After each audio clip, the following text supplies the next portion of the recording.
Hello students, I hope आप सब लोग अच्छे होंगे। तो हमने पिछली वीडियो में लॉ ऑफ एक्सपोनेंट्स को पढ़ा था।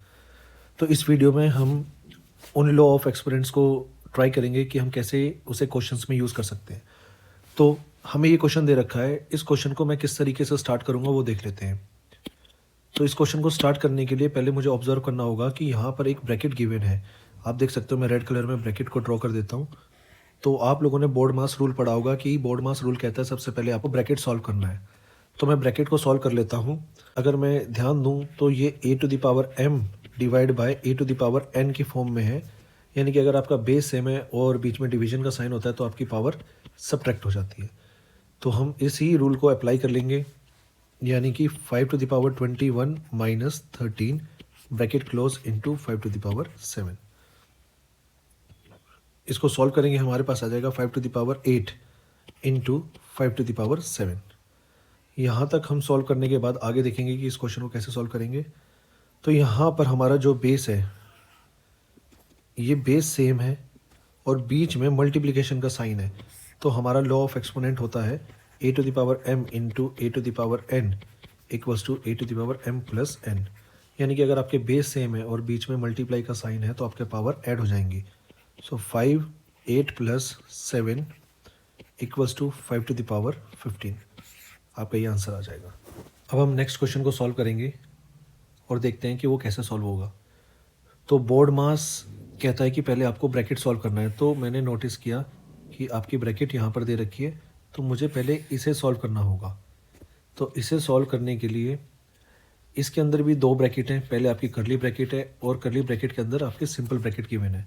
तो हम पहले सिंपल ब्रैकेट को सॉल्व करेंगे। तो हम सिंपल ब्रैकेट को किस तरीके से सॉल्व करेंगे वो देख लेते हैं। इसमें गिवन है 2 to the power 3 and whole to the power 4।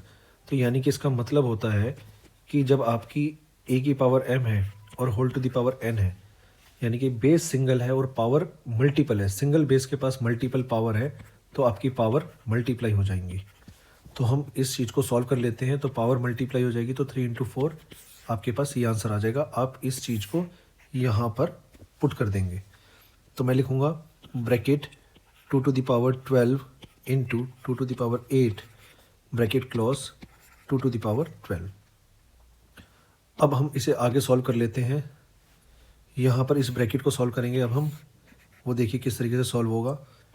2 to the power 12 into 2 to the power 8। अब इसको ध्यान से समझने की कोशिश करते हैं हम। यहाँ पर आप देखिए, ये बेस जो है ये बेस सेम है, बीच में मल्टीप्लाई का साइन है। तो जब आपके बेस सेम होते हैं, बीच में मल्टीप्लिकेशन का साइन होता है, तो आपका लॉ ऑफ एक्सपोनेंट बनता है a to the power m into a to the power n equals to a to the power m plus n। तो वही लॉ ऑफ एक्सपोनेंट हम यहाँ यूज़ कर लेते हैं, यानी कि अगर आपका बेस सेम है, बीच में मल्टीप्लाई का साइन है, तो पावर ऐड हो जाएंगी। 12 प्लस 8 2 टू द पावर 20। ये आपका इस ब्रैकेट का आंसर आ गया। तो इसे हम यहाँ पर पुट कर देंगे।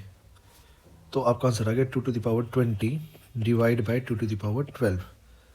अब पिछले क्वेश्चन के अंदर हम लोगों ने देखा था कि इसे किस तरीके से सॉल्व करेंगे।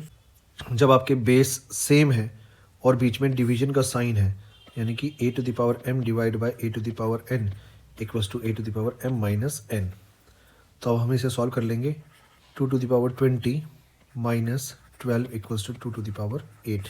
ये आपका फाइनल आंसर आ जाएगा। आज का हमारा आखिरी क्वेश्चन देख लेते हैं हम। यहाँ पर देखिए, ये जो बेस है 5, ये जो बेस है, ये दोनों आपस में डिवाइड कर रहे हैं। तो यहाँ पर लॉ ऑफ एक्सपोनेंट देख लेते हैं। 5 to the power 4 upon 5 to the power 4 है। इसका मतलब है a to the power m upon a to the power n, ये डिवाइड कर रहे हैं। तो जब भी आपके बेस डिवाइड कर रहे होते हैं सेम बेस, तो पावर सब्ट्रैक्ट हो जाती है। 5 to the power 4 minus 4 equals to 5 to the power 0। और किसी की भी पावर अगर 0 होती है तो हमेशा आंसर 1 आता है। हम 5 टू द पावर 4 और 5 टू द पावर को सॉल्व करके हम लिख सकते हैं कि ये कट जाएंगे और इनको कटने के बाद जो आंसर बचेगा वो हमारे पास 1 बचेगा। तो अब आपके पास क्वेश्चन क्या बच गया है, x to the power 10 into y to the power 5 upon x to the power 7 into y to the power 4। आगे हम देख लेते हैं इस क्वेश्चन को कैसे सॉल्व करेंगे।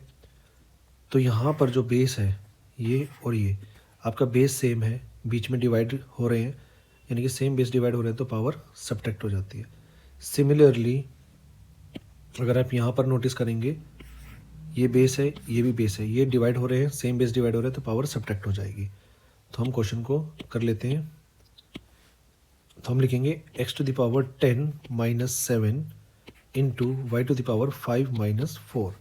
आपका आंसर आ जाएगा x to the power 3 into Y.